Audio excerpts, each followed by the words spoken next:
നമസ്കാരം, മെട്രോ മാറ്റിനിയിലേക്ക് സ്വാഗതം. സിനിമാ മേഖലയിലെ പ്രശ്നങ്ങളെക്കുറിച്ച് പഠിക്കാൻ നിയോഗിച്ച് ജസ്റ്റിസ് ഹേമ കമ്മീഷൻ റിപ്പോർട്ട് പുറത്തുവിടണം എന്നായിരുന്നു കഴിഞ്ഞ ദിവസം വിവരാവകാശ കമ്മീഷന്റെ റിപ്പോർട്ട് പുറത്തുവന്നത്. സംസ്ഥാന വിവരാവകാശ കമ്മീഷണർ ഡോക്ടർ എ അബ്ദുൽ ഹക്കീമിന്റേതായിരുന്നു ഉത്തരവ്. RTI നിയമപ്രകാരം വിലപ്പെട്ടവ ഒഴിച്ച് ഒരു വിവരവും മറച്ചുവെക്കരുത് എന്നാണ് കമ്മീഷന്റെ നിർദ്ദേശം. ഇപ്പോഴിതാ കാതലായ വിഷയങ്ങൾ മറച്ചുവെച്ച് ഹേമ കമ്മീഷൻ റിപ്പോർട്ട് പുറത്തുവിടുന്നതിൽ കാര്യമില്ലെന്ന് പറയുകയാണ് ഡബ്ബിംഗ് ആർട്ടിസ്റ്റും അഭിനേത്രിയുമായ ഭാഗ്യലക്ഷ്മി. വിഷയങ്ങൾ കമ്മീഷന് മുൻപിൽ തുറന്നു പറഞ്ഞത് വെറുതെ പേപ്പറിൽ എഴുതി വെക്കാനല്ല, ഇത്രയും കോടികൾ മുടക്കിയത് ഇരയെ സംരക്ഷിക്കാനോ അതോ പ്രതിയെ സംരക്ഷിക്കാനോ എന്ന് വ്യക്തമാക്കണമെന്നും ഭാഗ്യലക്ഷ്മി പറയുകയാണ്. മറച്ചുവെക്കേണ്ടത് മറച്ചുവെച്ചിട്ട് ബാക്കി പുറത്തുവിട്ടാൽ മതി എന്ന് പറയുന്നതിന്റെ അർത്ഥം മനസ്സിലാകുന്നില്ല. അങ്ങനെയെങ്കിൽ മറച്ചുവെക്കേണ്ടി വരുന്ന കാര്യത്തിനു വേണ്ടി മാത്രം ഒരു കമ്മീഷന്റെ ആവശ്യമില്ലായിരുന്നല്ലോ. ഇത്രയും കോടികൾ മുടക്കിയത് എന്തിന്? ഇരയെ സംരക്ഷിക്കാനോ പ്രതിയെ സംരക്ഷിക്കാനോ ഇത് മറച്ചുവെക്കുന്നത്? അതാണ് എന്റെ ചോദ്യം.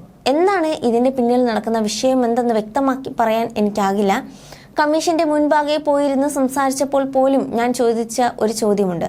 തന്നെ ചൂഷണം ചെയ്തു അല്ലെങ്കിൽ ചൂഷണം ചെയ്യാൻ ശ്രമിച്ചു എന്ന പരാതി പറയാൻ തുടങ്ങിയതാണല്ലോ ഈ പ്ലാറ്റ്ഫോം. ആ വ്യക്തിയുടെ പേര് കൂടി പുറത്തു വരുമ്പോഴാണല്ലോ കമ്മീഷന്റെ ദൗത്യം പൂർത്തിയാക്കുക.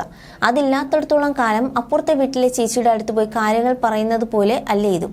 നടിയെ ആക്രമിച്ച കേസും സിനിമയ്ക്കകത്തെ നീതികേടും പരിഹരിക്കാൻ വേണ്ടിയാണ് ഇങ്ങനെ ഒരു കമ്മീഷൻ രൂപീകരിച്ചത്.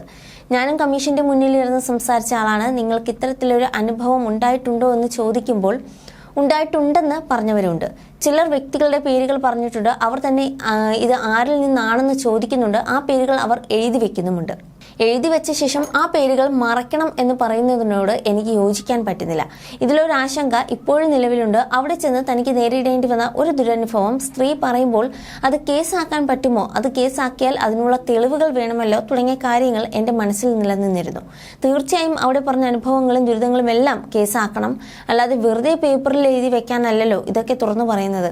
ഈ കമ്മീഷന്റെ മുന്നിൽ പോയി പറയുന്നത് കൊണ്ട് പ്രത്യേകിച്ചൊരു മാറ്റമോ പ്രയോജനമോ ഉണ്ടാകാൻ പോകുന്നില്ലെന്ന് ആദ്യം മുതലേ എനിക്ക് തോന്നിയിരുന്നു. ഞാനൊരു വ്യക്തിയെക്കുറിച്ച് പറയുകയാണെങ്കിൽ അയാൾക്കെതിരെ കേസെടുക്കണം. അങ്ങനെ കേസെടുത്താലേ തെളിവുകൾ കൊടുക്കണം. നമ്മളും ബാധ്യസ്ഥരാണ്.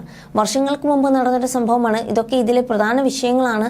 സത്യത്തിൽ ഇത് വനിതാ കമ്മീഷൻ നേരിട്ട് ചെയ്യേണ്ട കാര്യമായിരുന്നുവെന്നും അന്ന് മുതലേ എനിക്ക് തോന്നിയിരുന്നു. കാതലായ വിഷയങ്ങൾ മാറ്റിവെച്ചുകൊണ്ട് റിപ്പോർട്ട് പുറത്തുവിടുന്നതിൽ യാതൊരു കാര്യവുമില്ല. മാധ്യമങ്ങളിലും മറ്റും കുറച്ച് വാർത്തകൾ വരും എന്നല്ലാതെ സിനിമാ ഇൻഡസ്ട്രിയിൽ ഒരു മാറ്റവും ഉണ്ടാകാൻ പോകുന്നില്ല.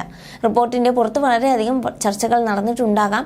റിപ്പോർട്ടിന്മേലുണ്ടായ കാലതാമസവും മാറ്റിവെക്കാൻ പറ്റില്ല. അതൊരു നിസ്സാര റിപ്പോർട്ടല്ല, ഗൗരവതരമായ കാര്യങ്ങൾ അടങ്ങിയിട്ടുള്ള റിപ്പോർട്ടാണ് ഇതെന്നുമായിരുന്നു ഭാഗ്യലക്ഷ്മി പറഞ്ഞത്.